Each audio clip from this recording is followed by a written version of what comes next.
It's not working. So basically, the question was like what to do in the meantime as you repair credit, and then is it bad to have like low limit cards, etc. And what I was saying is like when you're rebuilding your credit or in the process of credit repair, it doesn't hurt to add like the secured accounts, even if it's like Open Sky or First Progress where they don't do credit checks.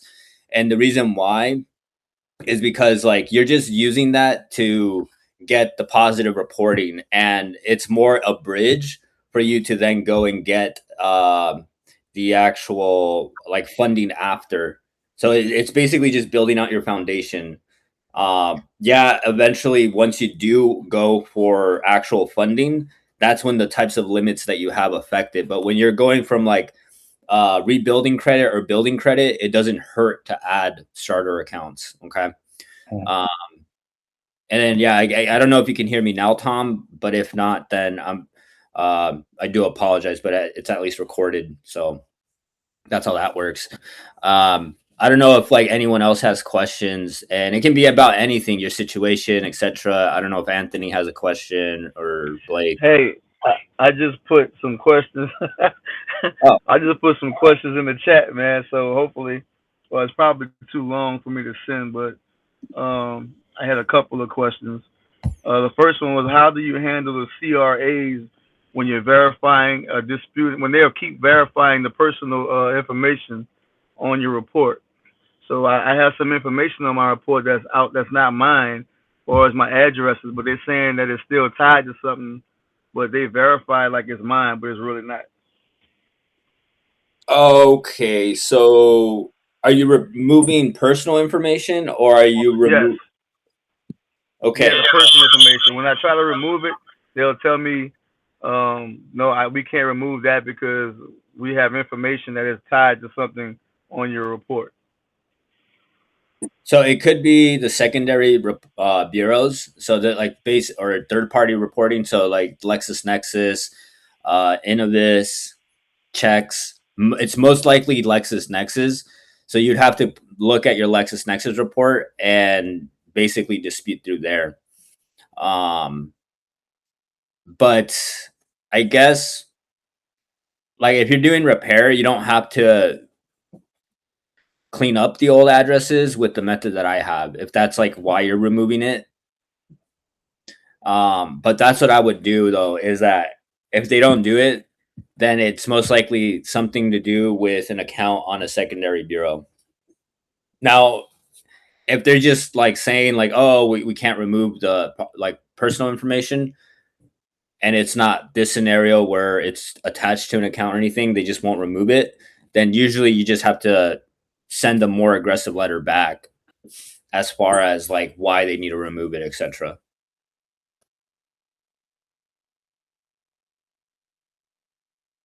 Were you removing the personal info to like delete accounts, or was it more so just for something else? So yeah, it was to delete the accounts. I mean, but I was told that the method that you use, that you guys was using, that I don't have to do LexisNexis and all that stuff. Yeah, you don't have to like hop into those areas. Like you don't have to do any of that. No. Okay, that's what I thought. Um, what's the process for to remove bankruptcies and child support? I didn't see that unless I overlooked it. So bankruptcies would be accuracy dispute. You start off with accuracy, and you Okay, basically do the full sequence of like the accuracy flow. As okay. far as Child support. uh, child support, it depends on how it's reporting. If it's reporting as a collection, then you can try disputing as collection. If it's a charge off, then dispute as like a charge off, basically.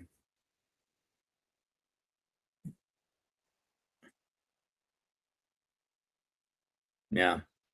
Um, by the way, Tom, I don't know if you can hear me now, but I recorded the answer I gave, and then you can always message me as well, like directly.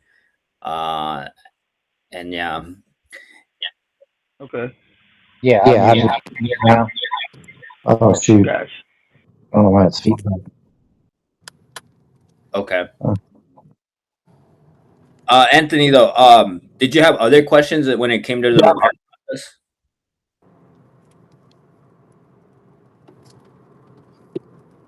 I'm sorry. No, I had one other question. Yeah. Um, and it was about the I think it was about the late payment. I gotta find it. I had wrote it down earlier, but I Mhm. don't see it now. Oh, so yeah, okay. And late payments. The secret weapon. It says please explain. I'm asking you to please explain that where it says excluded information. Um, on that part, what does that actually mean? In paragraph 6 of late payments, it says excluded information. Is that information that we don't put in? Because I was wondering if when do we put screenshots of the letters? I mean, of the accounts inside the letters. Will we do that on round one, or will we do that later in the round? Because I don't think we should give them ammunition and on the first round. Is that correct? So basically, this is like how late payment disputes work, and so the first with late payments, you only have 2 rounds, only 2 chances to be able to remove. If they don't correct it, then the default is like you remove the account completely, or you just deal with the fact that the late payments will always be there, right?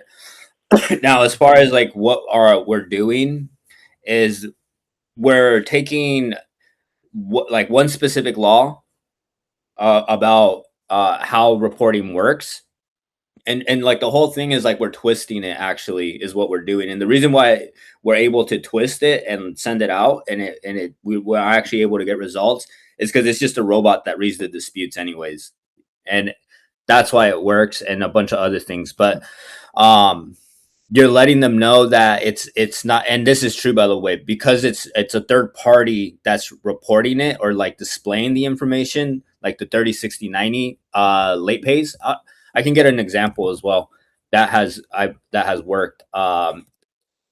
Then they have to correct it, right? And it's a technicality that we're beating them on. But here, I'll get you a real letter that I sent out. Okay. Yeah. This is like, and understand, every 2 months I refresh my letters, right? And that's why no one has my templates. And it's like I'm following a writing framework, etc.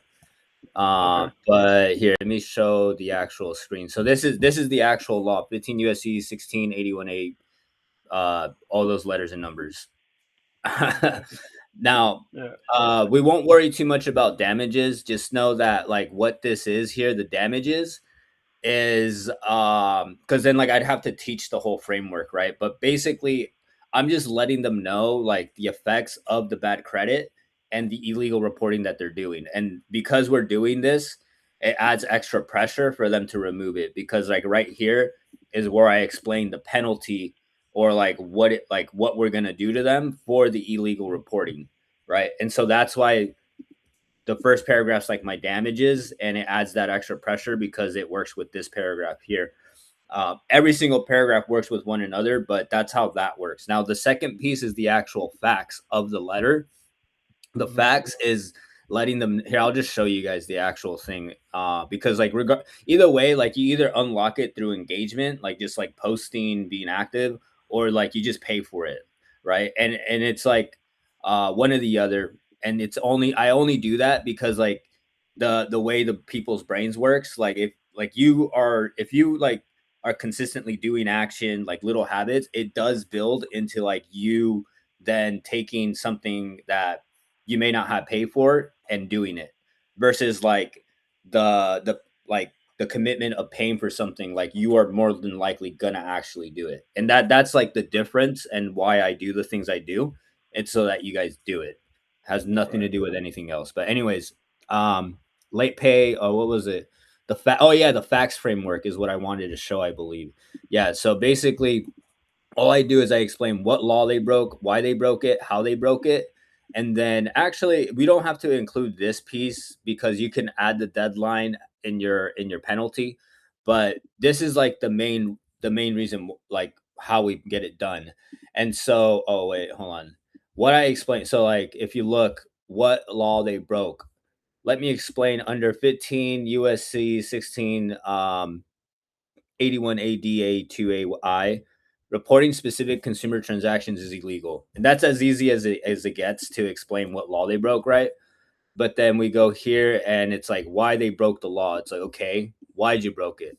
Like, why did they break it? And then I explain, like, first, and then this also goes down to like just researching the actual laws and just understanding how the laws work, right? Which, by the way, there's like frameworks into like how to explain the law itself, right? That these are the actual flows. Anyway, so back to this. So then I let them know, like, this is it. This is how you did it. So first, a consumer transaction is any payment made for personal, family, or household use. Okay. It's like, all right. Basically, every monthly payment I make on my credit cards, loans, or mortgage. And then second, your credit report displays my payment history in a grid showing each individual months with codes like 30, 60, 90, okay, current. And each code represents a specific individual payment transaction showing exactly how many days late that one payment was. Now, you see how I basically explained how they broke it, but then also what's it called? um I explained it, and then also like basically actually twisted the law in a way where and it works, not all the time obviously, because sometimes there may be other disputes that may have caused the bureaus to do like a different type of investigation, so it doesn't always work, right?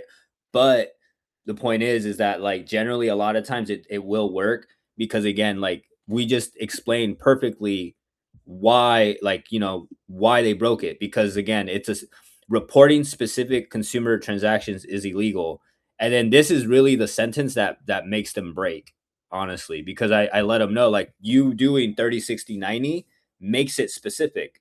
It's you specifically told them how many days late I was, which is 30 days or 60, 90.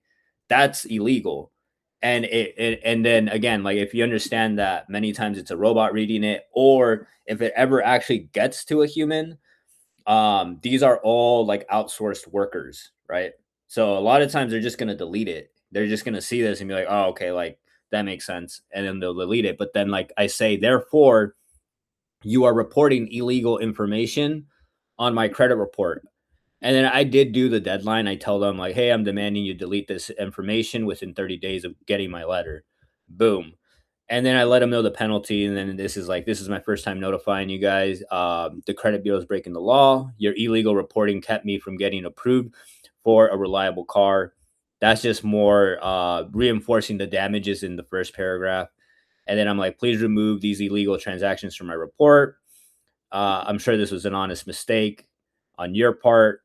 You probably didn't realize reporting the exact days late is illegal, but now you know. And if you don't correct it, this goes from a simple mistake to way more serious. I'm warning you now so you can fix it. And then that's another thing. This is why like my letters get through, is a lot of people when they write it, they start off with like legalese.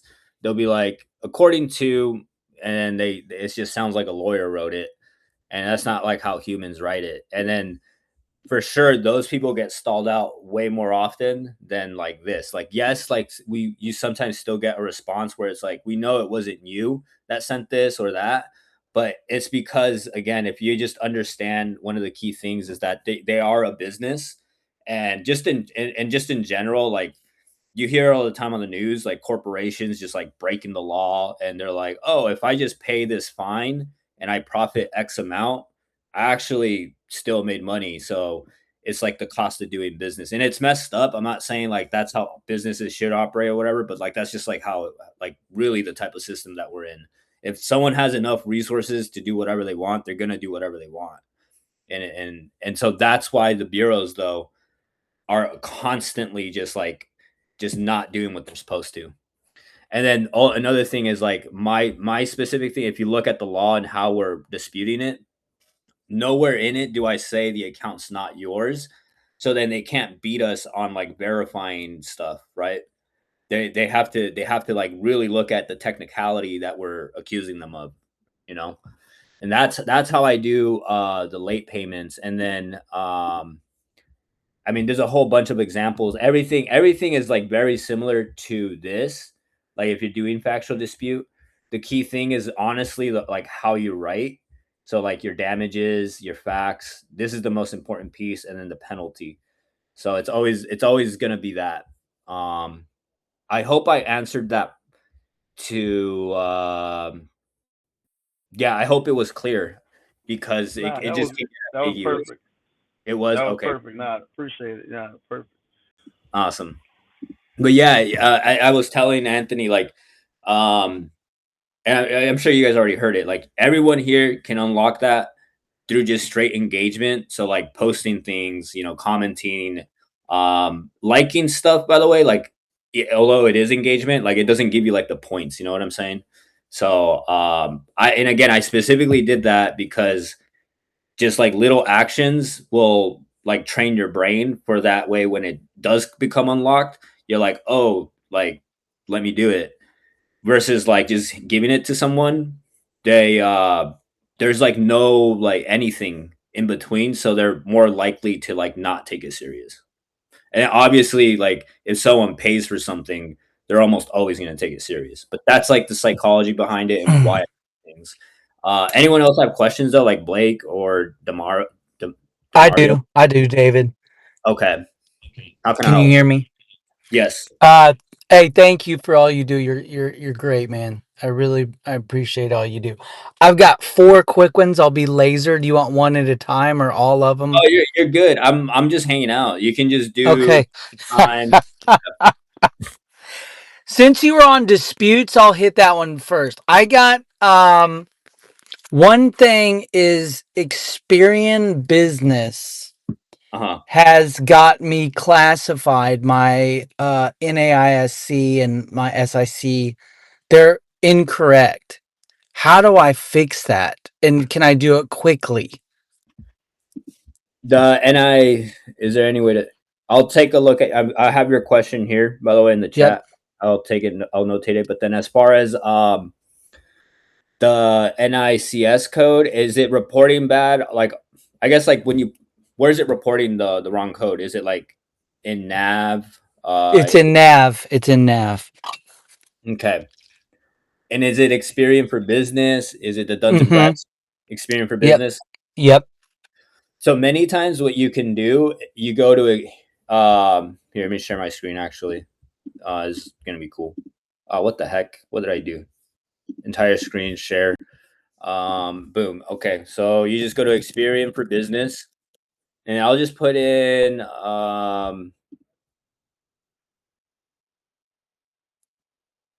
just here. Let me see. We'll do Tribrate LLC. It's an old company I used to have.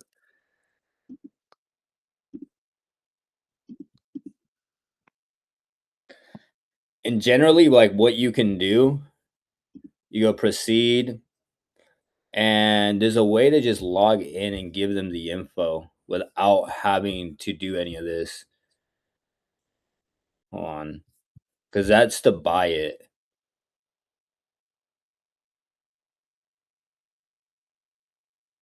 Here, they updated it.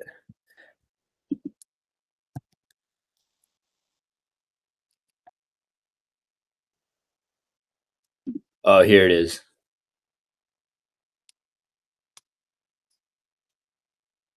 There it is. Okay. Oh, come on.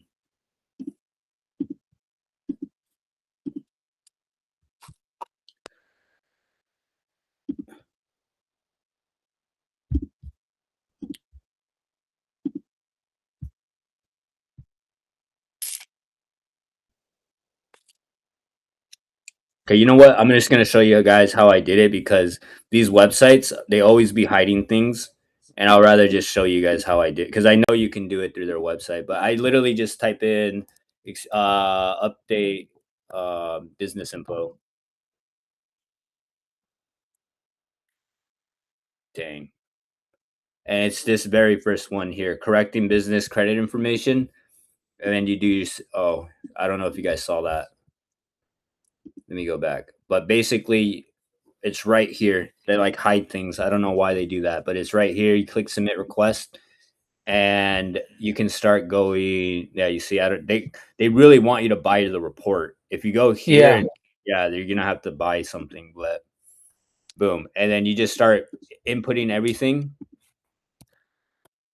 and it'll take you through that, and then you should be able to do it through Nav as well.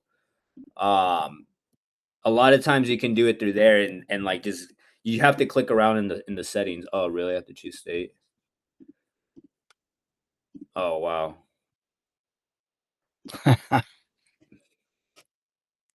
There, and then my business is going to be. Hold on. Is there a way to like move this thing?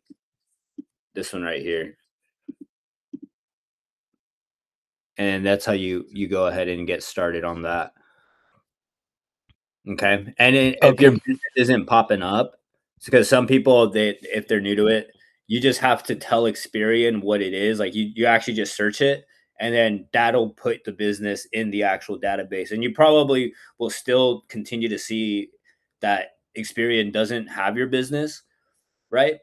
But it's because it's just taking time to basically be like, oh yeah, like you're actually like we know you exist, right?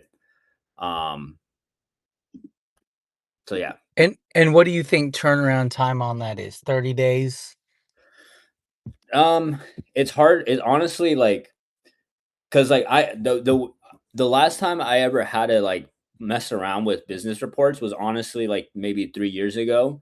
Because Oh, in wow. 2020, yeah, in 2020 is when I started to learn like the business stuff, and I spent like a year, almost 2 years, just studying Paydex, building up. That's why you saw that company. It said with trade lines because it's all like net 30s and gas cards, and I pieced everything together, and I finally figured out exactly what to do. And then at the end of it, uh, when I tried to go get financing, no one was checking Paydex and no one cared. They're like, okay, cool. Well, what's your personal score like? And I was like, oh, so I just wasted a year and a half.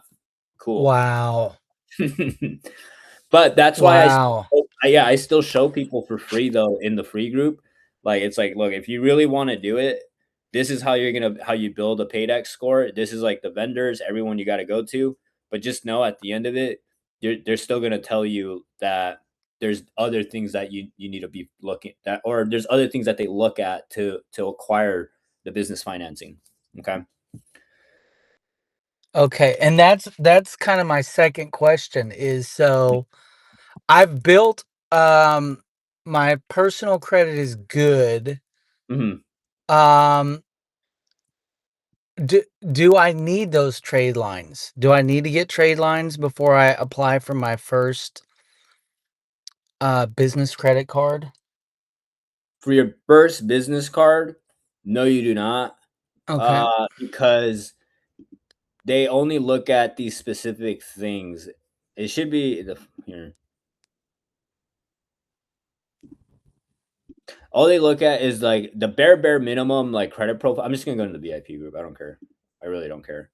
Um, it should be in here that it says like what you gotta have.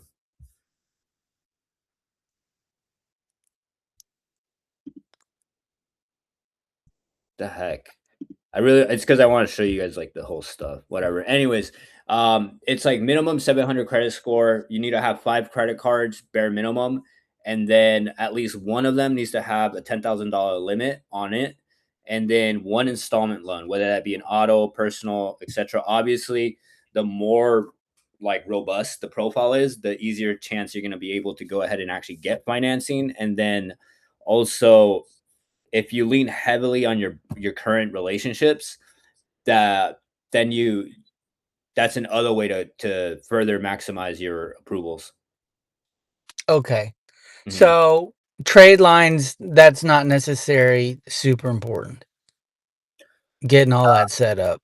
Business trade lines, no, you don't know because the business cards they're still going to be looking at your personal credit, and Okay. then that's why you need to have at least one card that's like $10,000 because typically it's like anywhere from like 3 to 5 times your highest limit card that you can get. Okay. Okay. Okay. Mm. Okay. So am I if my credit is good, should I wait for Experian Business to update my codes before I start applying, or you think Well, I'm basically, they're gonna ask you for the code, and many times, um, they go based off like what you're telling them. okay? Obviously, there are some things where even though you're telling them, like they're gonna have their suspicions. And for example, the most common thing is like the business name. Someone may be in a high risk or restricted industry, Yeah. and even though the name is a certain way, they might have put a keyword in the name where the lenders just know. They're like, "Look, I know you're telling me you do marketing or you're anything but this. We just know that you are though because of this keyword, right?" Yeah. Yeah. So, Got it. Okay, great. And then my last two are specific on Chase and American Express. Like I said, my credit is good, my income is high. mhm, Um but I've got my actual primary business. I have other business partners there, and mhm, we've got a Chase card and it's maxed out. mhm. Um will if I'm doing this under a new business, but if apply with Chase, are they going to see? They're probably going to see their card maxed out that I have with another company and deny me. Yeah, or what do you think on that? So when it comes to that, it's it really just depends because the way business works is think of it they see your business as like a its own person, right? So Yeah, only difference is that with business entities, right? Like with those types of entities, you said it's with a business partner as well, right? correct. Okay. Yeah, and see, like you have those situations, like you have multiple people that may have like signed things or they may be guarantors, etc. And so then when they look at this individual business, they'll keep that in mind. That's like, oh, like this separate business is this. Um, and so they could consider it. I mean, it could affect you, it may not. But it really just comes down. It'll probably come down to like how that other business is doing, though, like the overall health, right? Obviously, if that business is already showing indicators of like weird things, like missed payments, etc., then even though it's a completely separate business and you're coming in applying and it's like separate, different owners, they will look at it like in a weird way where it's like, hey, like Okay, like you're not managing this account. okay, that's what I thought. Yeah. And then the same thing with Amex. I know there is there. I'm not in Amex jail, but I had a B lock again with another company, and they whittled it way, way, way, way down. Hmm. Um, do you know how I get back in their good graces? Um. So Amex is notorious for being very conservative. If they did that, then it's because they might have saw other indicators. Even if like everything's fine with Amex, they may have saw other indicators either on your personal profile that made them think like, oh, there's some sort of like like risk situation where it has increased, and so then they start slashing the limit. Um, so what you would want to do is if your personal credit, if there's like high utilization or anything like that, you're going to want to get all of that like completely fixed first before you go back to them. Now you could potentially try to go back without doing any of that, but they're probably going to be way more um like strict about it. So Yeah, they want to see financials like, okay, like we're willing to increase your limits, but let's take a look at what your like tax returns look like or your bank statements. got it, Yeah. got it. Yeah, whenever you're like have issues with like current relation, like the I call them the majors. So the majors are gonna be the most common one. Every like literally every single other funding companies able to get you. It's going to be like Chase, BOFA, US Bank, Amex, TD Bank, like just all the national banks, basically, right? The majors.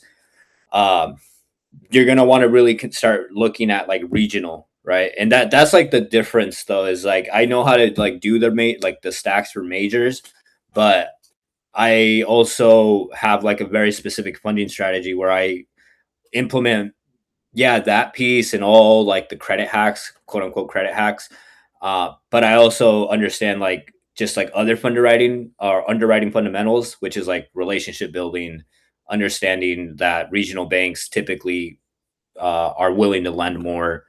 And so I combine both, and that's how I'm able to like if someone's already like with the majors, how to actually get them more. So yeah. Um, was that all your questions though? That was like you said 5 questions, right?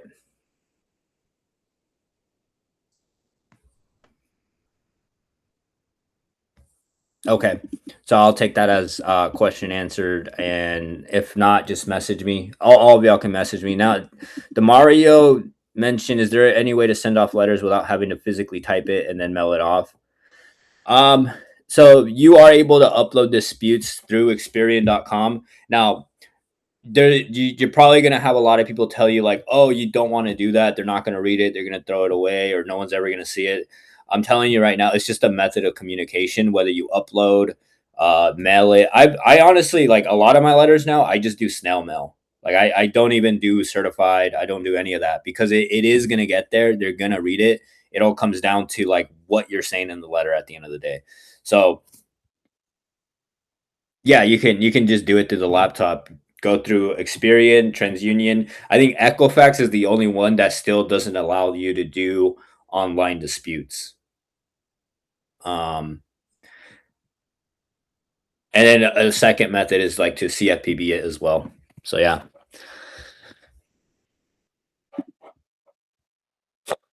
Uh, and then Adam, I don't know if you had questions or concerns, because basically I'm going through everyone's questions right now. Hopefully there's more people that join, but I don't know if you have questions as far as like how to use the course or just even about your own specific situation as well. Okay, I see that you said you can CCFB it. Do you have to FTC first? And you can send your letter through FTC and CFPB?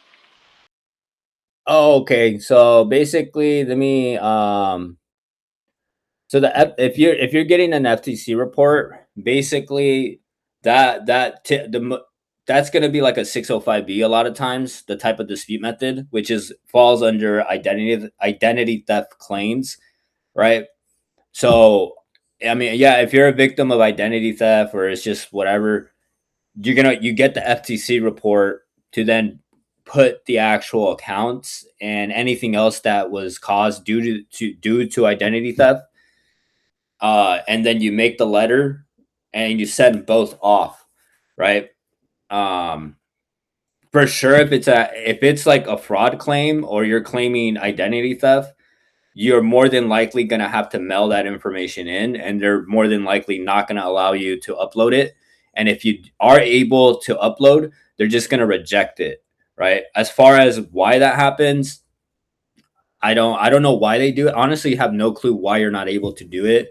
My only theory is that it could be like it could just be like easier to falsify, I guess. I don't know. But to answer your question, FTC typically means you're doing an identity theft claim. So you're going to have to get that. You include that with your letter, and almost like 99% of the time, you're going to have to mail it off unless it's inquiries, but that's a whole separate thing.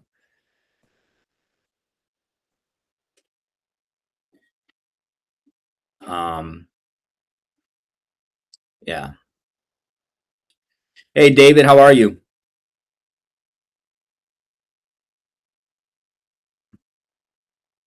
He might be busy. Oh, I'm well. I'm just, popping in, you know, checking out, how what you're doing and everything.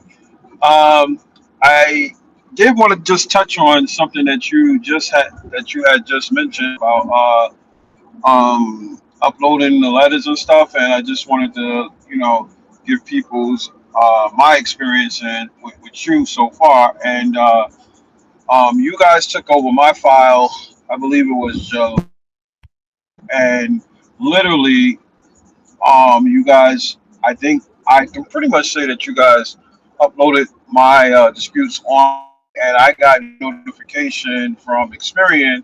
I believe it was July the 3rd or July the 2nd that they are in pending status already. So I would definitely say that uploading, they do read the letters because for you guys to upload it that quick and me to get a response from them, I would say that they are reading them. So I'm going to dispute saying that people are saying that, oh, if you upload it they're not going to read it. By law they have to read it. They have to read those letters and they do have to respond to you, and if they don't read those letters that actually works in your favor. Now what they Exactly. will do is today I did notice that they are starting with the typical nonsense, the stall letters. So, of course, they emailed me a stall letter. So, you already know we don't pay attention to that because, again, that's just a way to deter people to not, file and keep going through with their dispute process. So, you know, on and upward. That's the way I look at it. Yeah, exactly. At least my method, I do it's like credit repair cloud mail, and it's just a service to send letters, but I guess they do it for you. It's like online. It's kind of like letter stream. Point is like it's just that's how I send the letters, and it's still basically snail mail. It's still like a couple cents to send out a letter, right, per page or something like that. But point is, like that's what I do, and then I do CFPB it as well. I specifically do that so that way it gets there faster, and it just there's no way that they're gonna miss it. But um, yeah. So Yeah. are you saying that you send it through mail and you send it the same exact through CFPB? So you're sending the same letter twice for a client? When I with my method, that's what I do. Yeah, I send it off and then I also CFPB it. That's how I do it. Yeah, I've been seeing CFPB a lot, and I also been seeing people sending the letters manually through the mail. Hmm. Yeah, you can send off manually. Like some of my clients, like the private ones or like the VIP, I let them know. I give them like the most common example is when we have to delete inquiries. I let them. Some of them sometimes they're just like way too busy and they're just like in a position where like yes they're very serious about getting financing etc. But at the same time they're not under like a lot of pressure to get it like today. So we mail it off and like 15, 20 days later the inquiries fall off. And then there's others where they may just be in a situation where it's like a time crunch. And then those ones like I can get them off within basically 72 hours because we just overnight it and then you just call in and you just tell them to remove it. Right. Um you're on maybe on mute. Okay, so this is the um can you guys hear me? Loud and Yeah. clear. Yes. Yep. Okay, got it. Because that's Yep. Blake mentioned that he couldn't hear me, and I was like, maybe it's school. Maybe it's the school software. I don't know. I was just trying to make it as simple as possible for people to join.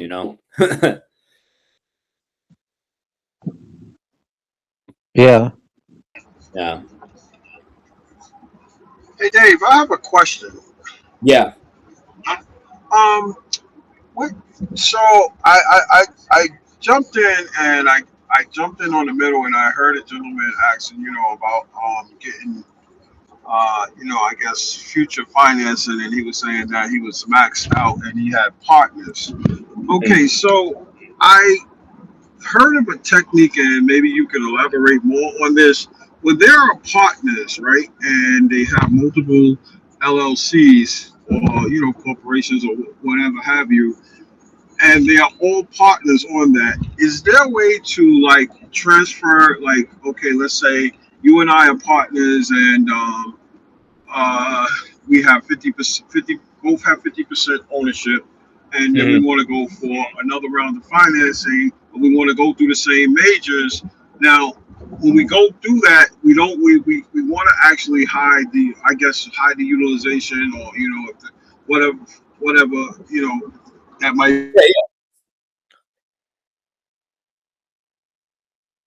Can you hear me? for Uh, more ownership to you, mm. in terms of giving you like say 95% ownership, and then I would take 5% ownership.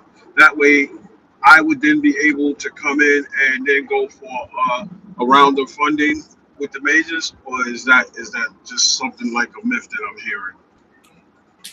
Oh, I see. Yeah. So basically, there is a way to play around with that. I'm trying to think the most common situation. So like one of the most common things I get is like real estate investor. A lot of real estate investors, they have tons of different entities for different reasons. A lot of times it's like asset protection. They have like the parent, and then from there they have each separate entity, and it's like a whole thing, right? And so then if I was to take one of those entities and then be like, hey, we're gonna get you 0% business cards, etc., then it kind of just ruins the whole idea of like asset protection, because it's like if something were to occur, then it's like like this entity owns homes, which is at risk now for it to be lost. So what do?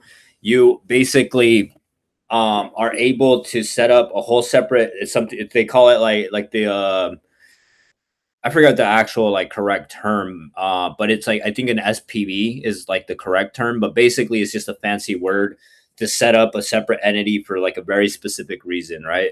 In this case, it'd be funding, and I do that a lot with my clients. So like because it's like a Wyoming company, and it's like I couldn't get them financed, but again, we have that issue where you put the assets at risk, and then the second thing is.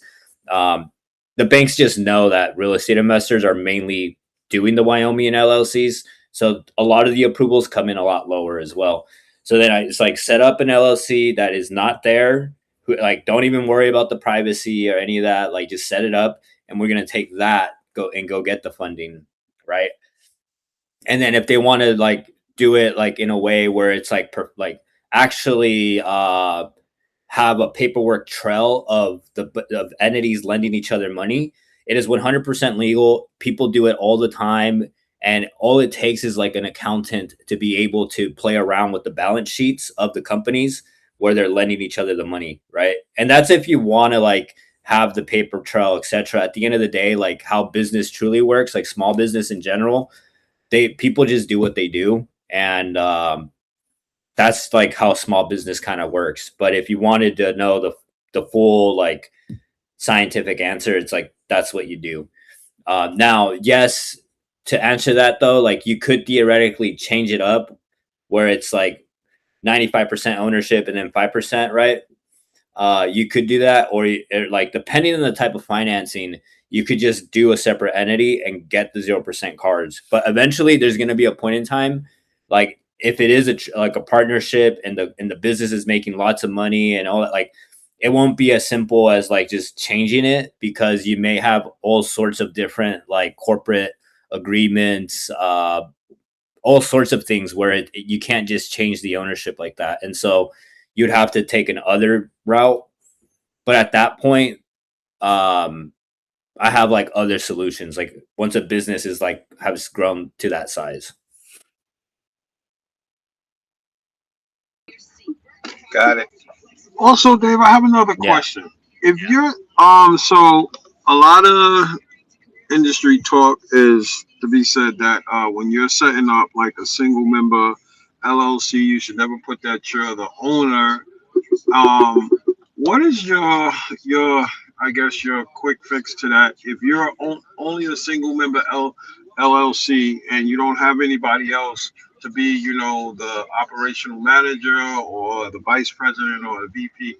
What do you do in terms like that? Do you just make yourself the owner, the president, the VIP? I mean, the VP and the operation manager, so you could go in and qualify for funding? Or Mhm. what's your workaround about that? So, what would be the reason of like, I guess, hiding the ownership? I don't know. They say in terms of when you're filling out these applications, never put that you're the president or you're the owner. I guess that's for liability reasons. But I'm just saying, is it looked down in terms of when you're dealing in okay in your Pacific way when you're dealing with your underwriters? Is it frowned upon as a person coming in as a single owner LLC, if bearing in mind that the credit is up to par. Oh, okay, got it. I misunderstood the.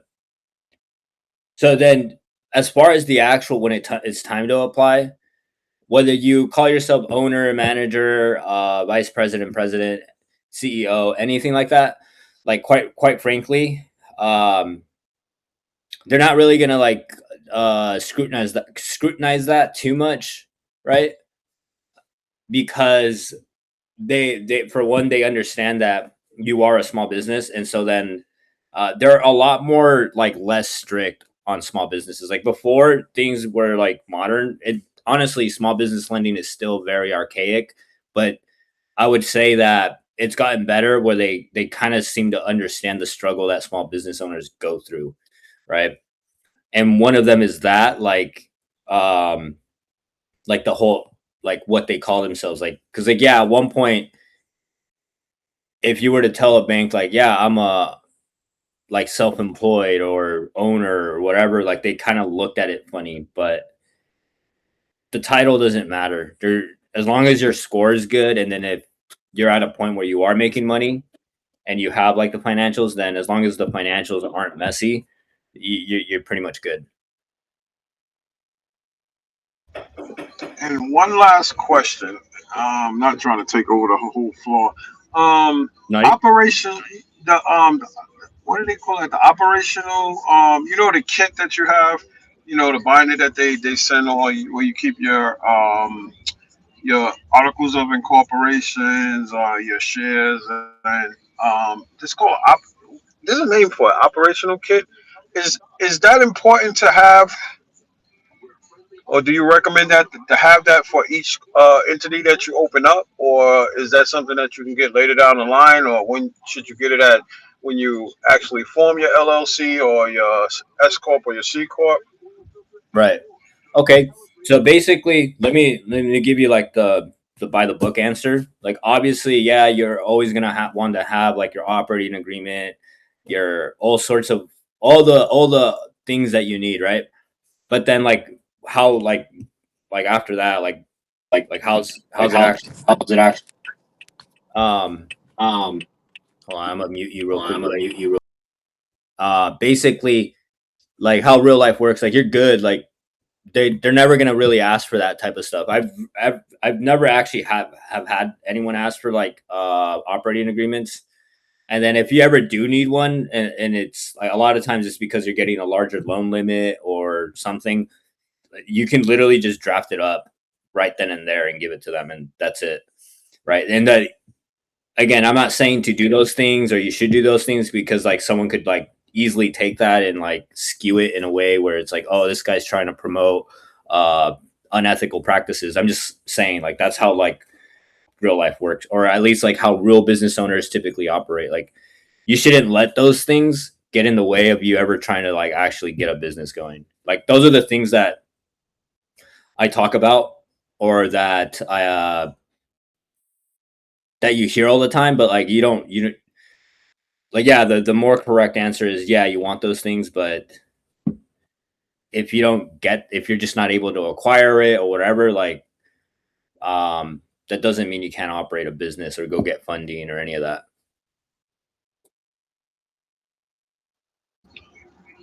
Got you. The correct name that I was looking for is a corporate kit. Oh, I see. Yeah, no, you're good. Yeah, yeah. Okay, got it. Yeah, I'll actually like how like I'll leave the answer there because yeah, you don't have to have it. Of course you should eventually, but don't worry about it. I don't know. Did you have that or did you have a question, Blake? David, I've got one more. I took out a personal loan to knock down my optimization. Um, I'm down to about 25% utilization. Mhm. I'm considering a loan, another personal loan, to knock it down further, and because I need some cash and I don't want to try to liquidate cards. Will a second loan hurt my score, or do you think that's fine? Got it. So basically, what would happen is that because it's a new account, it would affect the age of the what's it called, of your credit profile. As long as it's not anything less than like 2.5 years or anything less than 2 years, the overall age, then you're good. And then yeah, of course, if you do use the funds partially to pay down that utilization, your score will shoot up, so it'll help you.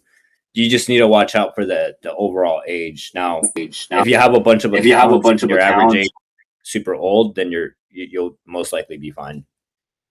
Great. Great. Okay. Thank you, brother. Thanks for all you do. No, absolutely. Um, I don't know. Did you have questions, Esther? I remember. I think you messaged me a while ago, and yeah, I don't know what questions you might have or how you doing. Yeah, thank you. Yeah, I've been going through the materials. I'm really grateful that you're offering everything like so generously for free for us. Hmm. And I just wanted to get your perspective on my specific situation where I'm starting a new business, and I don't need funding right now. I'm just trying to set myself up for like 3 to 4 years from now. And the Hmm. reason I realized like my credit had work to do is because I applied for a business credit card with Chase and got denied, even though I Hmm. have like an 800 credit score. So I was like, what? This makes no sense. So it's because I only have one credit card, Hmm. with like a 2000 like $2,400 limit. So that's my situation now. That was the only card I had. I just applied for an Amex and got approved with the 2000 limit because I have like right now I'm not making money. So I just like I don't know, I just put like my actual income instead of trying to like inflate the numbers. And Okay, that's what they pay for. So and I'm just trying to like set myself up. I read your 800 plus like credit score blueprint. You talk about like these steps, and I'm just trying to figure out if that's what I should do or if I should just keep trying to like build out these revolving credit cards and keep, increasing the limit. I see. So I appreciate this question a lot actually because then it's a real life scenario and it's going to help a lot of people because you're actually in one of the best positions that you can be in. And I know it sounds weird because the common thing people say always is like they always like to say, and I'm not saying this is true or that I believe this, but they always say like it's better to have bad credit than no credit.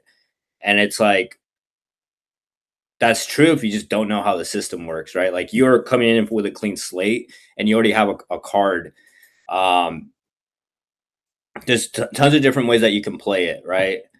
You can add those builder accounts if you'd like, but the fact is you have a Chase account. Um, the Chase credit card, is that the only thing on your credit report or do you have other like credit accounts? It's actually a Capital One credit card. I used to have Chase checking accounts, but I closed them a while ago. Or no, credit cards, but I closed them a while ago because I didn't know what I was doing. But I got denied for the Chase business credit card. Okay. So yeah, So I built then my Capital One card. Yeah. So it's only a Capital One card that you have then? Yeah, that's the only one. And now the Amex both have Now like, the Amex. yeah, it's only those Okay. two. And do you have personal loans, like anything like that? No, no, and I don't see myself getting a mortgage in the future or like now that I know, yeah, I'm just trying to like my main goal is just like make revenue in my business, Okay. but aside I'm trying to like build this for the future. So here, hold on. I gotta find a break sheet real quick. Because you have a Cap One card, and then had Chase, and you closed them. How long ago was that? I can check my report, but it was like it was like 10 years ago, 16 years ago. It was Oh, like really? when, So then yeah, that's not even gonna be. I mean, yeah, Chase knows about it, but then like it's not really gonna help with other places. So then you had well, actually, so had Chase cards, and then that's it. So nothing else. Okay. And the Capital One, how long have you had the Capital One card? And then what's the limit? You said it's like 22,400. yeah, 2,450. I got it was 2,250 and I asked for limit increase and they only increased it by $200. So that's not very good. Yeah. Um, that was like a few weeks ago. Oh, Um, yeah, but that card I've had for like 7 years or 8 years or something. And so basically, like, I think the main thing is I just have very low, no, little to no cards with very low limits. And because my income is so low, I don't see myself being able to increase my limit much more um, without like outright lying. And mm, I'm just having this like, I don't really want to do that, is how I'm feeling inside about it. So. okay. Got it. That's okay. And again, like I started, well, before I even get into like my little TED talk, I'm gonna first figure this out. And then you have checking accounts with Chase, right? Personal checking with Chase. No, I used to. I have Charles Schwab, and then I just opened up BMO Harris, no, just BMO business checking account, Okay. and I was open up because I was now learning about this whole thing, and I'm like, okay, I need to develop relationships with banks. So I was going to open up. I opened up a checking account with them last week, and then I was going to do U.S. Bank. And just like you also mentioned small credit unions. I didn't know how small, but we have like local credit unions and I was just gonna like open up free checking accounts to develop relationships. Got it. So the thing is, like, when it comes to the business side of things, like 100%, you are correct. Like, because you only have a Capital One card and then the Amex, but then the Amex is still super new. It's not even like a month old because you said you applied this month, right? Yeah, and I just accepted. Yeah. Okay, and the limit's $2,000. Yeah. Okay, yeah. So then it's for one, the Amex card's too new, and then you have a Capital One card, but then it's like only 2,450, right? So it's only two cards, and then yeah, that so what you're facing, by the way, and this is just like the term that's used. I'm not like don't mean it in any bad way or whatever, but they call it an empty credit score. So like someone comes in and they come in and like this is when I was like 18, used to work for a dealership. They'd have like a 750, an 850, or like an 800, and everyone would get excited. But then when you looked, it was like, wait, they only have like one account, right? Which means like that's a denial. And a lot of times like we would rather get someone with like a 650 or a 680, but it's because when we actually looked at the score, it was like it was seasoned, it wasn't empty, and they may have had like all these credit cards, all this stuff, and it's like this person all day they can get whatever they want versus the person at the safe 750 that only has like one card, and then like in your case a whole new one. And then when you look at the limits, it's like, yeah, like this is not a file that we would want to fund. And business is already risky, right? So then you add just the simple fact that business is risky, and then the profile the way it is, it's just like you have multiple things working against you. So you're gonna want to focus on a personal credit stack And if you really just have nothing else, then like you may do want to, you're probably going to want to add, I'd say a few builder accounts. You don't have to add a bunch because you already have two unsecured accounts. But like I probably would add maybe like two or three of them, get an authorized user, and then do a personal credit stack. And it would be a mix of not only the majors and like the national banks, but also like local, for sure, local credit unions, right? Because the credit unions are more likely to actually lend to a new credit profile or someone rebuilding than any other bank. Okay. And the only reason why you want to also mix in like those other institutions is because you can basically start building the relationship, yes, with checking accounts, but if you get a credit card with them, then it just looks even better. Got it. Okay, so you're saying you said add a few builder accounts, 2 to 3. What does that mean? Is that you're saying you said the personal credit stack, so that just means like getting as many personal credit cards as I can. What are builder accounts? Is that the thing where you like the CD strategy? Is that what that is? Here, let me show you the builder accounts real quick. Let me go here. So it would be like this 10-day plan. Ah, okay, right. Yeah. And then it's like this is what it is. So and then like I would do like probably like you already have unsecured cards.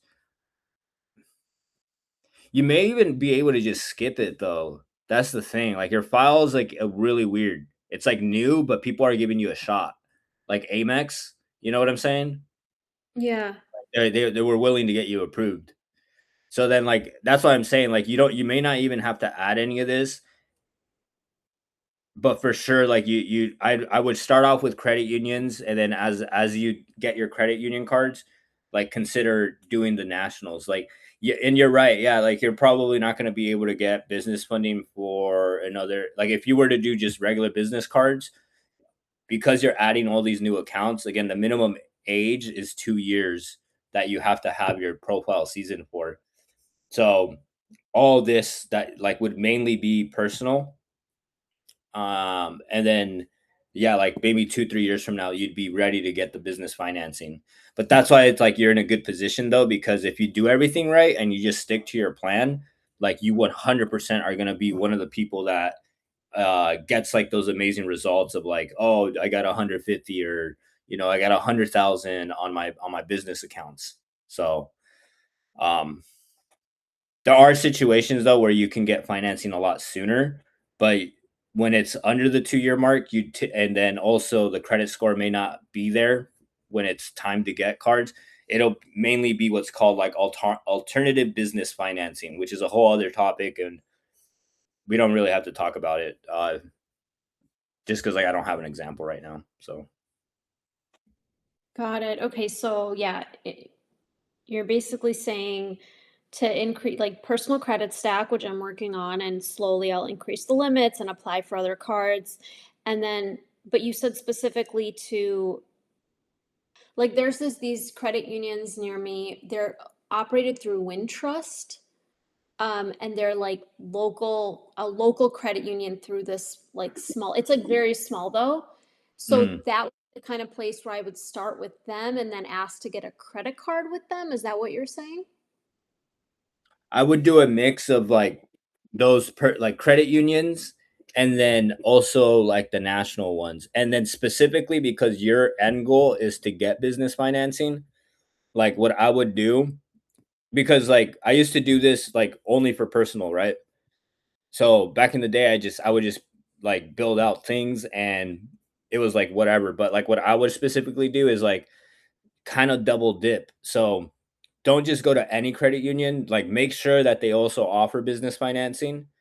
So that way it's like you get the personal card, you start developing the relationship, and then 2 years later, when it's time to actually get the business card, they're gonna be like, oh, I know Esther. Like she's been with the bank for this long, she's had our personal card for this long, and now she's ready to go ahead and actually get the business card. Like, of course, we've known her for 2 years. She's had our credit card for 2 years. Like, your chances of approval are going to be a lot higher than just some random person showing up. And so that's what I'm saying is like you're like it's going to be a mix of like doing the personal credit, right? Like a personal stack to like try to get as much as you can, but with really the end outcome of like having the relationship built so that you get the business financing, right? Got it.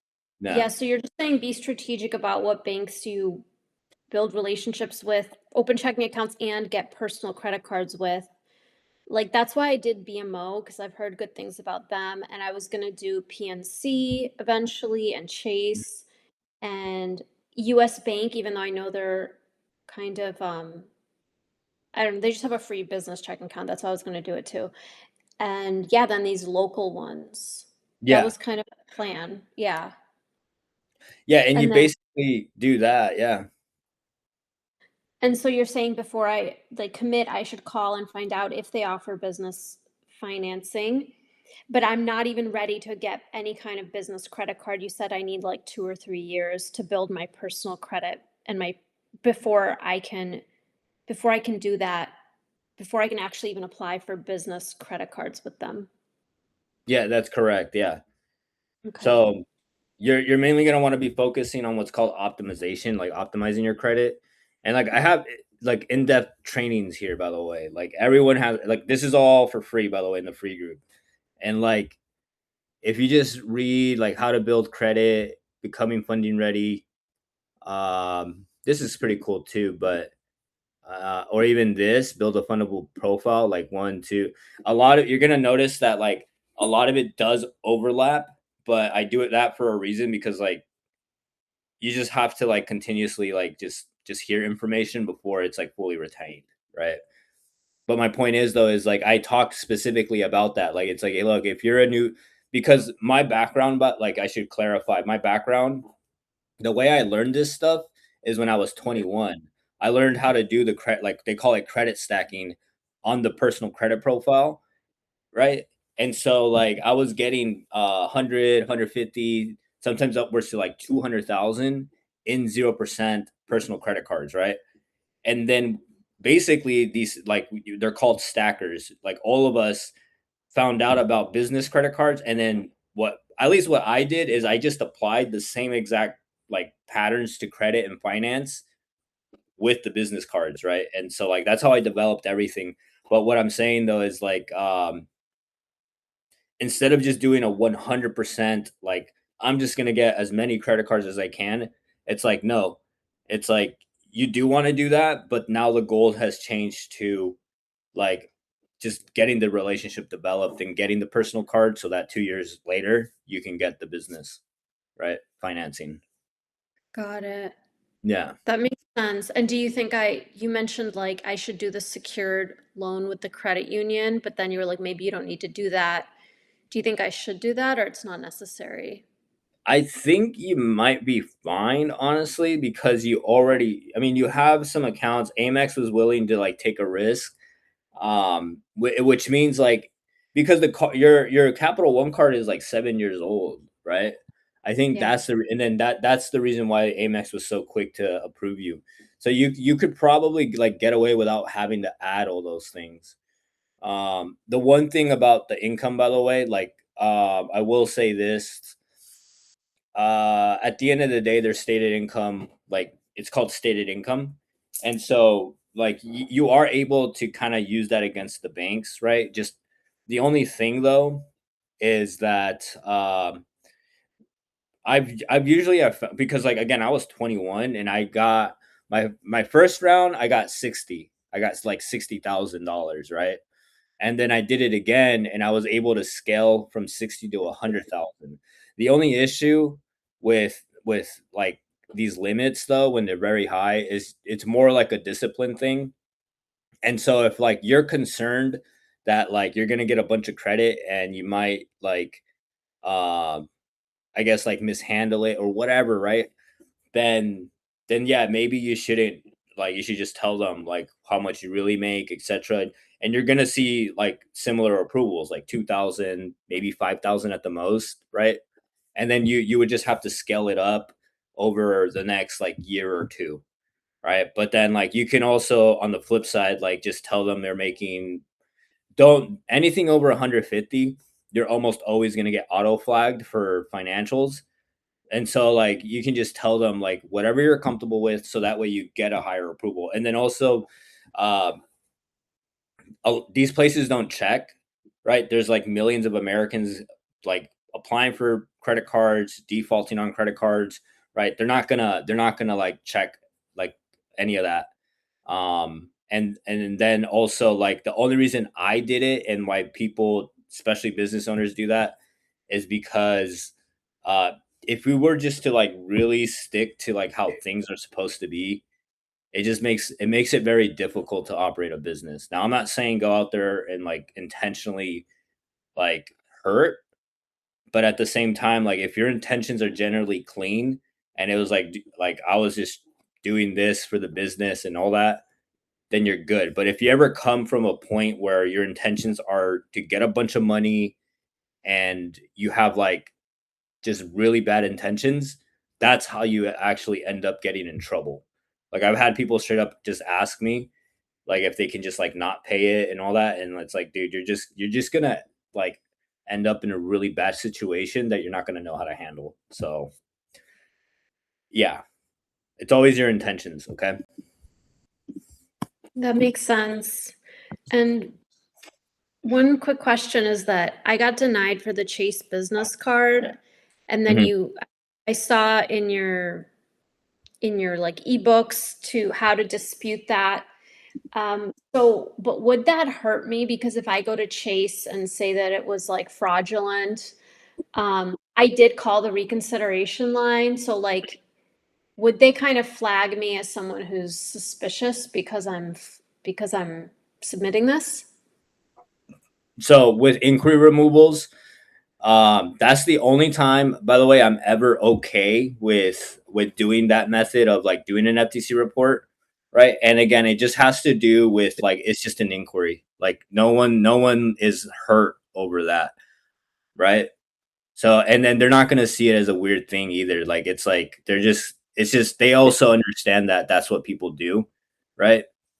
Obviously, and then this goes back to what I said about your intentions. Obviously, like if you go and get a bunch of like a loan, right? And then you just don't ever make a single payment and you delete it using that method, then for sure you eventually you may not get caught on the first one, but you are for sure eventually gonna like piss someone off and they're gonna like find out, and then that's I mean I don't I've never been in a situation like that, so I don't know what happens, but like that's what I'm saying. You're good on inquiries though. Yeah, because I only have that now the two. Okay. Hmm. Now you're chilling. This does, yeah. Like I said, it all comes down to like what you're truly planning to do. Um. So yeah, it's not like the other scenario is different than like an inquiry removal. Like it's just an inquiry. So yeah. Yeah. Okay, perfect. Thank you so much. I think I have an idea of what to do, and yeah, I'm gonna keep learning. So thank you so much. No, absolutely. Like to definitely like go to the YouTube channel and like especially those main ones are they really apply to your current situation. But then there's other videos, and I'm just always like posting things. I go very in depth into it because um yeah, I don't know. Like, there's like a lot of weird stuff going on right now in the credit industry. Like, they're making it very difficult for people to like get their foot in the door. And so it's like, here you go. And then now, it's like I don't even do like, yeah, it's like I guess you can say I am like a quote unquote broker, but it's more at this point like it's more consulting because like there's just so many different nuances that can go down. And just with all the things that I know, I can look at something and and because it's also like a third party looking at it and it's not my situation, I can look at it with zero emotions and be like, this is like what I would do with this. And a lot of times we can like the end result's like a lot closer than to just watching videos and taking notes. Um, but hit me up for sure, any one of y'all. Yeah, thank you. Sorry, one more thing I just remembered was I saw in one of your writings, like to remove non-favorable employers from your credit report. And I Mm. do have an employer in there, but what qualifies as non-favorable? If I'm now starting my own business, would having a past employer on there be non-favorable? Because maybe it would look good that I had a different employer. So the reason why it can affect like something like that is sometimes the either the employer's not reporting new, like someone can have like a really old employer from like high school, and they could be like making all this money, and because it's showing a different employer, like it could affect that because it'll be like, well, your report says like that you're literally employed at like Peter Piper Pizza or like Subway. Like you don't make like, that's the only reason why. And quite frankly though, like you still are able to still acquire financing, but that's why. Got it. So it's if the status of the employer is lower than what you're making, but if the status of the employer is higher than what you're making, could it be favorable to have on your credit report? I mean, that's fine. Yeah, for sure. Yeah. Are you putting that you're self-employed, by the way, on your report, on your applications? Well, now I learned to not do that. So I think in the Amex one I put employed, and they didn't even ask me where I was employed. Mhm. Um, would have put my business name. Yeah, a lot of times that's like how you do it, right? And like that's really what that is because there's like I've worked with clients where they have the full paperwork to prove, and also like the returns, the pay stubs that they're paying themselves.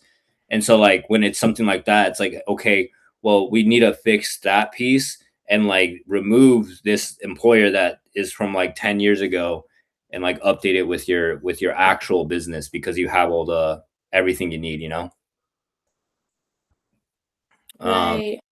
Although I but have yeah, an LLC, so I'm technically not can't like pay myself with pay stubs, but I can maybe pay myself another way. no, you are able you I'm pretty sure you are able to because the client oh no, I think his is an incorporated. It was Inc. or something like that. Mm, But point is though, like, you can do that and it'll make it easier, right? And then also that to add to the thing, like, I mean, like you just literally saw like Amex was like, okay, cool, you're employed, and they took your word for it. So it's like, again, I'm not saying purposely go out there and like, actually cause harm, but they kind of know that like people do these things, and so like, I don't know, do whatever you want with the info we like I give you though. yeah. Um, Thank you. no, for sure. Yeah, this is a cool live. I don't know. I kind of want to do it more. I don't know if I should do this more like maybe bi-weekly or just like a monthly thing. So if people would just like let me know though, because I sometimes I post things and like for example, I posted like, hey, what kind of content should I make? And like no one gave feedback. So I was like, okay, well, I guess I'll just keep making random videos, you know. Um, but what I'm saying though is like if I Meetup ever like, for VIPs? sorry, Is there a separate meetup for VIPs, or is this just everybody oh, comes to someone or what? this one's just like everyone comes in. It's like for the free group, right? The VIP stuff, I'm still gonna be doing that separate every Wednesday, right? Okay. And then that one you already know like how that works. Like we can like really dive deep into like where to get money, etc. But that like yeah, this Okay. is the free group, yeah. Okay. Mm. All right. I don't know the last time you looked at my profile, but my scores went up. But like I said, I texted you the other day or yesterday, I can't remember, that I think I'm probably to the point where it's the derogatory stuff, the collection agencies that's holding me back. Maybe. Mhm. I don't know.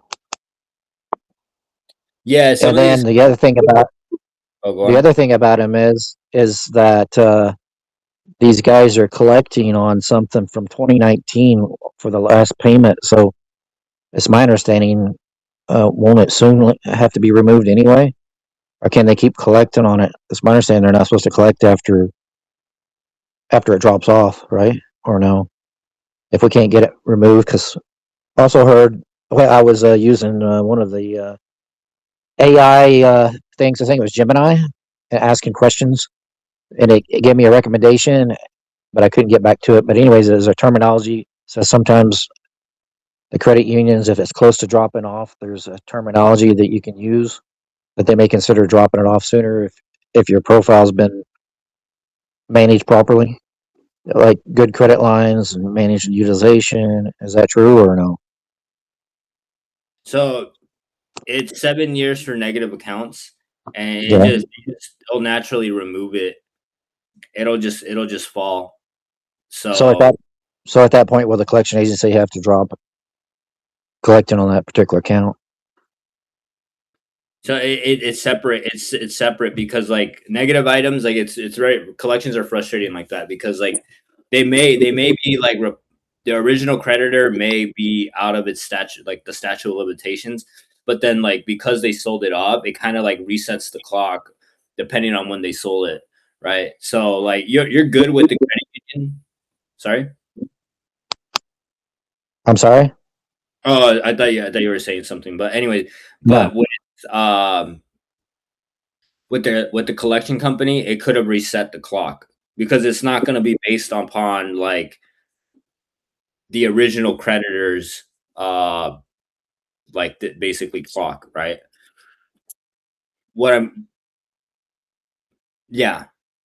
So if it's the actual collection company, then Mhm. yeah. But if you're saying like it's double reporting, that's a whole separate thing, right? Either way though, like what I'm doing is like I'm hitting these people back because I think some of them like sent the wrong info. And so I'm calling them out on that so that way we can force everything through. Okay. Yeah. Yeah, because I don't know if it was you a couple weeks ago. I don't know if it was you on the text line or if it was your VA, and I was letting him know like one of the critters sent me this big packet, and he wanted me to text it through there, but it's so many sheets of paper. I don't know how I'm going to send it through a text. I mean, I'm going to take a whole lot of screenshots, I guess. I don't know. But anyways, it was a contract from a collection agency showing how he bought this account. That's okay Do I? You don't need that. because they just bought that, right? And they're Yeah, trying to say that that's like how they're able to. inquired it. Yeah, and trying to show legitimacy of the like. This is why you owe me. You know. Yeah. Yeah, you're good. That's okay.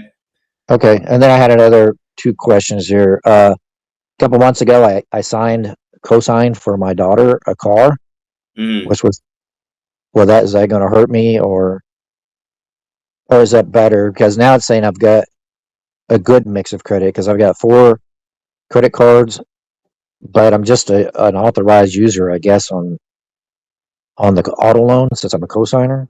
But it's reporting on my credit report. So if you co-signed, then Mm, then like you how can I put it?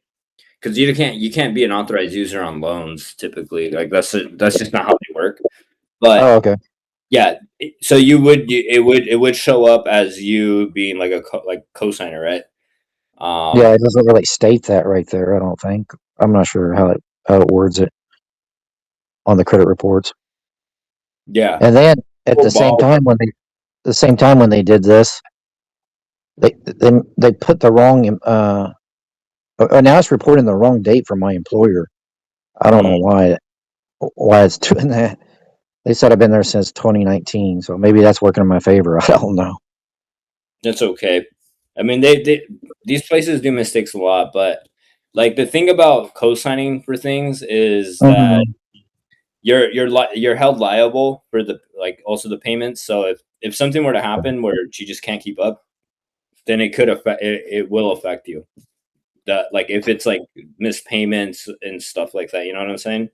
Yeah. I'm not concerned about that. But as long as like it gets paid off and all that, then it'll help you actually for sure. Okay, because it's only been 2 months, and Of course, she's paying on it now because I've told her, if she ever starts to miss anything with my name on it too, I'm gonna start paying payments.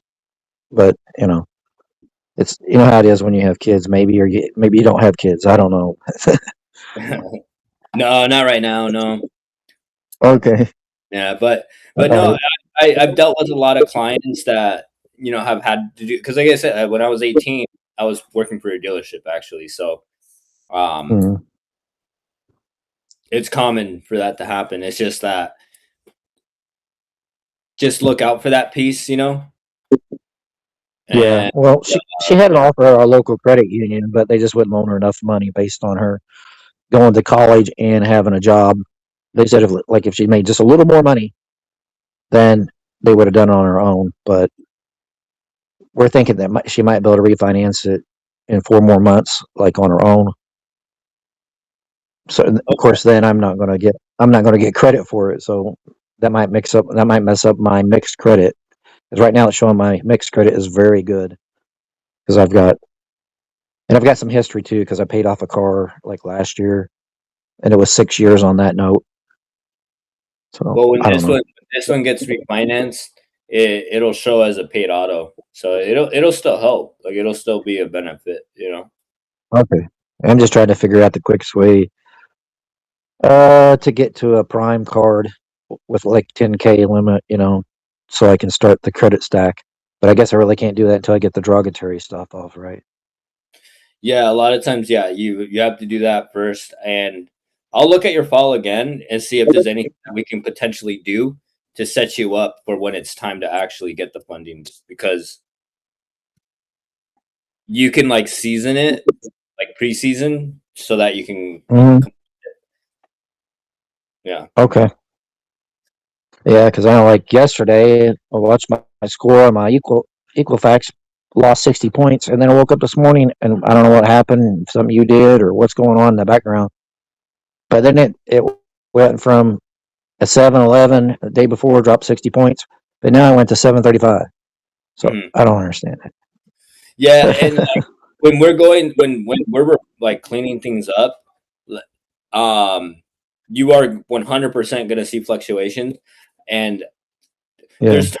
I'm gonna be straight up with you. There's times when I don't even know why that's happening, but all I know is that it's just normal, and I know that the process I have works though, and so as long as I follow it, and the other person is able to just like maintain, then we're good. But Mm, that's why it's always good to have like an expert when it comes to finance, because the only yeah. reason why people like back out of things, like they allow themselves to get a little emotional, and then they end up like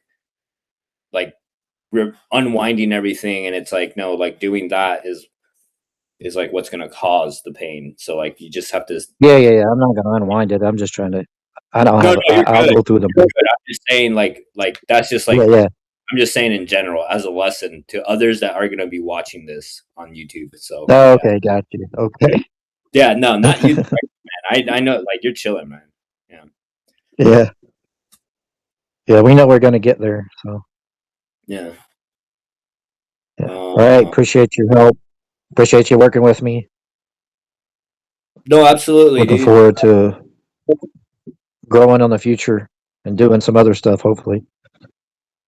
No, for sure. Actually, there was one thing I want. I'll probably like hit you up about it. I think it was like the MCAs that you said you used to offer MCAs to people and things like that.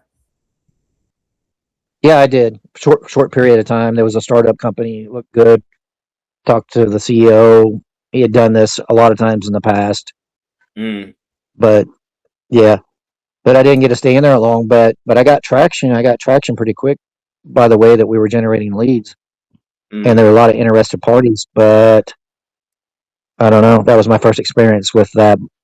With that, but I yeah, already had business experience because I used to raise private capital for energy companies. yeah, So I know how to talk, similarities, so that wasn't a concern. It was just the business was spent all this money building a corporate office in Georgia, and then 6 to 8 months later, the founder went MIA. I mean, nobody could find him. His investors couldn't find him. He just went. He just disappeared. It didn't make Just much sense to me. hmm. I mean, a brand new office.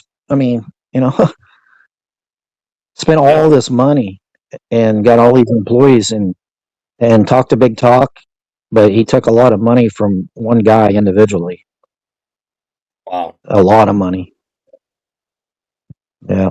And they started actually operating it looked legitimate. Like we were generating leads, had CRM, talking to customers on a daily basis, and even getting some approvals. Yeah. I got some people, got them some funding to get them through. Yeah. But they didn't pay me my commissions because I was working straight commission. They didn't pay me any of my commissions. So all that working a month, building my pipeline and all that was just on, you know. That's messed up, man. That's Well, how it happens. That's how it happens. So there's a crook in every corner. Any industry, it don't matter. I've seen them all. I worked with them in the energy industry. They'll screw a deep pocket well, man. They'll screw him over and look for the other one when they could just do business legitimately. I worked yeah. for 5 energy companies in the United States, and out of that 5, 4 were crooks. That's pretty sad. Yeah. Ran with Yeah. my investors' money. I said, Either. I'm the one they trusted, and then I'm the one that looks like the bad guy. They don't completely blame me, but at the same time, they're not happy when they lose 100,000 to $1 million at a time. Yeah. No, yeah, I've noticed like just some odd interactions with businesses in general, where I'm like even in my like yeah, it's just very prevalent in in the credit space though because like no one teaches Mm-hmm. this. So like it's just a land it's just like a field full of landmines. But the reason I brought it up though is like I don't know if you still have like your business connections or anything like that. Just know that there's like Mm-hmm. some people in the VIP group where sometimes they do have like potential referrals or whatever, or they may Mm-hmm. actually are doing it on their own. They just need like Mm-hmm. extra help. And so if you ever need like I guess guidance on that, you already know I'm happy to help. And then Okay, uh I appreciate that. and yeah, it sucks that you had a bad experience though because like um it happens. Actually it Yep. happens more often than not. But I Mm, actually yeah, know some pretty cool like lenders where yeah. they're not like that. And Mm-hmm. like people think I have like a huge database of like actual lenders, and it's like no, like I only work with like 3 or 4, you know. Mm-hmm. Uh, but it's enough for me to like actually get the big deals done and whatever. But Yeah. like, yeah, I don't know if you're still doing those things or not, or if you ever have interest in that. Just if you do, though, just let me know, and we can always look into Okay. that. Yeah. I guess my biggest part is I don't have any uh, connections. I have to generate new leads. Hmm. That's my main thing. I mean, I have no problem talking to people. I enjoy No. helping people out. I guess the main thing I got into also with that other company is because I didn't have any experience. I was like, man, are these fair rates? I mean, is a guy going to stay afloat? So I guess the main thing is I don't know what the common rates are and things like that. Because I know it doesn't do a business owner any good to get a loan today and then it's not enough, or they can't handle the the short term payback. Mm. They expect a lot of the. You know what I'm saying? I don't know what a fair rate is in the industry, but these guys seem like they were pretty high. But of course, it was my first exposure to that business model. So Yeah. No, I mean, especially with alternative and like those specifically merchant cash advances, like they actually use something called like a factor rate. It's not even an interest rate. Uh, but point is that it's something called a factor rate, and mm, uh, just the way the math works out, if you were to actually calculate the interest, typically the APRs on like a on an MCA is going to be anywhere from like 50 to 70%, sometimes upwards to 100% plus. right? Right. And Yeah. they get away with it because again, it is not an interest rate; it is a factor rate, and so that's how they're able to get away with that. Um, Sure. Yeah. but Yeah. what I I'm forgot getting, that. Right. yeah, but basically the main key point though is that like, yeah, that it's very expensive money, but the Mm, key, only reason why I like this specific alternative finance group is just the way they view things because similar to how I see things of like long-term refinancing and scaling up people's lines is how they approach alternative because like um just because of the very like expensive costs of to offer the money like mm, in a way if they're not careful if they lend too much or it's just whatever they mm. the owner could end up like being in a position where they can't pay it back, you know. But that Yeah. lending knows that, and they have like all these other plans to like do refinances. So Mm, point is, gotcha. like I'm just like grouped up with the right people, so we can always like talk about it or Okay. whatnot. Yeah. Yeah. Yeah. Because I tried to join another group a couple years ago, and it was, yeah, I don't know. It was interesting. But he had his one way to generate leads, and he wanted people to do it exactly the way he had always done it for years. I don't know. He was Yeah. old school though. He wanted to send out direct mail, and he had a certain design and all this. You may have even heard of him, Mom and Pop. I think it's called Mom and Pop. Mom and pop. Yeah, Hmm. That's he, crazy.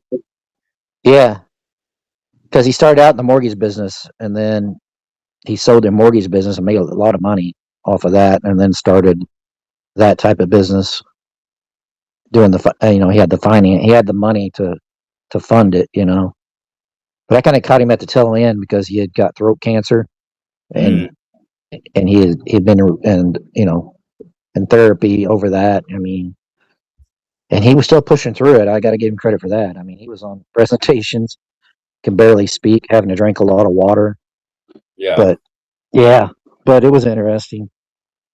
But we just couldn't get it to work out. I had me and another guy that was in worked one of the same oil companies with me that we were trying to figure it out, but we just didn't have any money to put into it. Mm. So I'm really, just to be honest with you, I mean, I like to have something to make money where I don't have to go out and slave. I like those kind of business models where I can just work a phone and things like that kind of business instead of going out and working for somebody else. But to get my fundings where I really want to be honest with you, to get my Mm. funding because I have this idea of disrupting.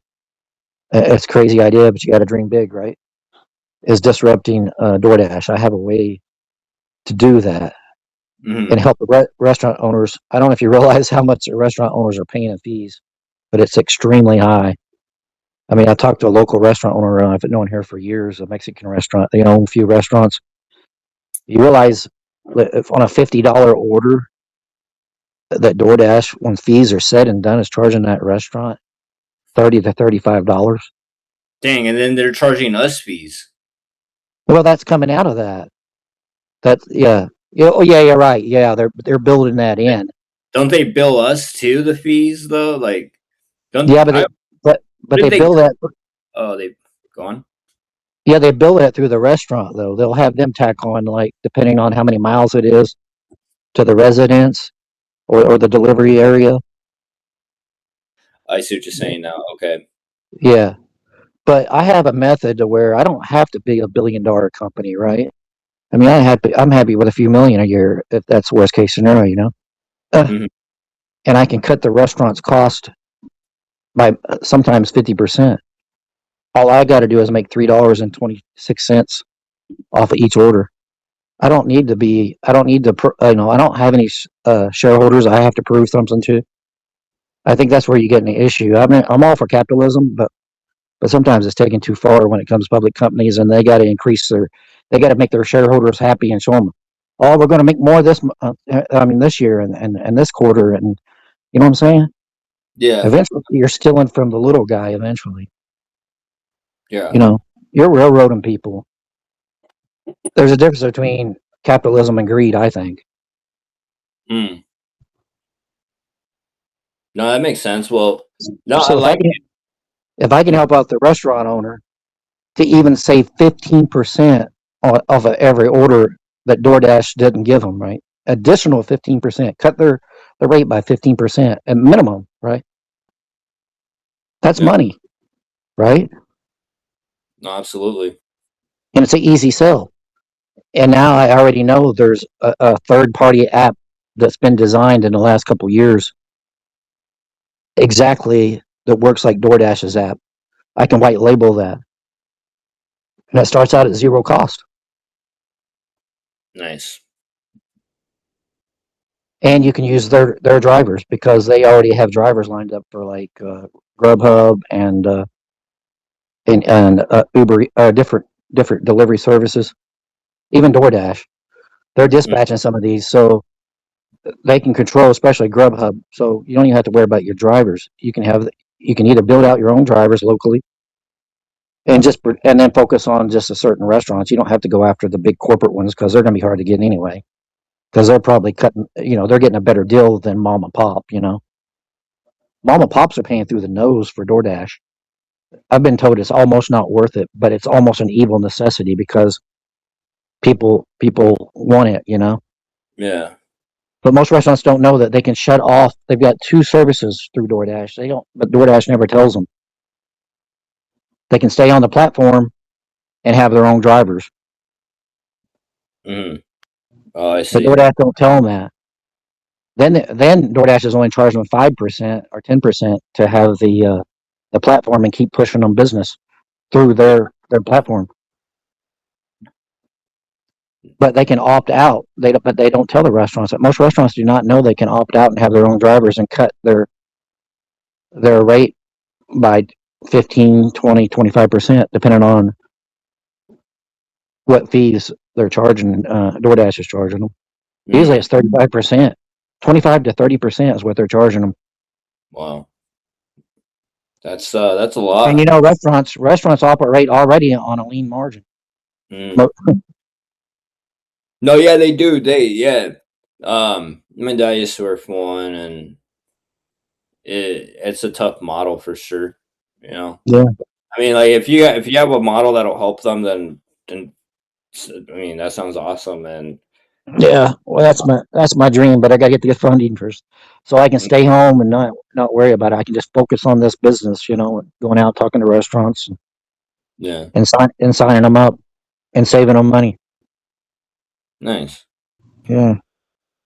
It's awesome, And then, man. Well, and then hopefully it'll be a sleeping giant. Maybe I can eventually, start a platform, but it starts with doing the dispatch and getting the drivers and then cutting their rates because they can cut their rates by just going inside their DoorDash system and toggle one switch off and opting out. oh, that's interesting. I see where you're making it now. There's like the arbitrage. That's interesting. I see now what you're. Oh, that's so cool, dude. Huh. Well, that's That is, interesting. yeah. That's very interesting. Well, dude, for sure, like we'll get you going, and then yeah, if you ever like thought about that, as far as like the funding piece, Hmm. like I'm happy to help. And then I have a lot of different lender connections. So, and then ideally, like I just do the introductions, and then you just like are able to do it. But of course, like I'll like if you don't ever want to take it to that point where you're doing your own deals, etc., then you can just send them to me, and yeah. But Okay. offers there, and that Well, I goes to appreciate it. Yeah, I just had, like I said, I had just generate leads. That's the key because I don't have a book of business, from that's been a few years ago. yeah. But like I said, the way he was generating all of our leads, I mean, a bulk of them, he was paying a small fee, and I don't know if it'll still work today, but he was paying a small fee to do bulk advertising on Craigslist. That's how he was doing it, and we were generating a buttload of leads. Hmm. Yeah, just offering the service and saying, you can help out business owners that are in a struggle, tight on, offering that service. They the factoring service that you were talking about that we offered. Wow. Yeah. Well, yeah, if you're interested, it's there. And then I think overall this was a good first live. And of course I'm gonna upload it to the YouTube, my YouTube, and yeah, I mean, if there's positive responses, hopefully there's more people that end up joining, and who knows, maybe it'll be a thing that happens more often, and if not, we'll just keep it like this then, and whoever ends up joining is gonna really like get a lot out of it, because just taking time to answer questions pretty valuable.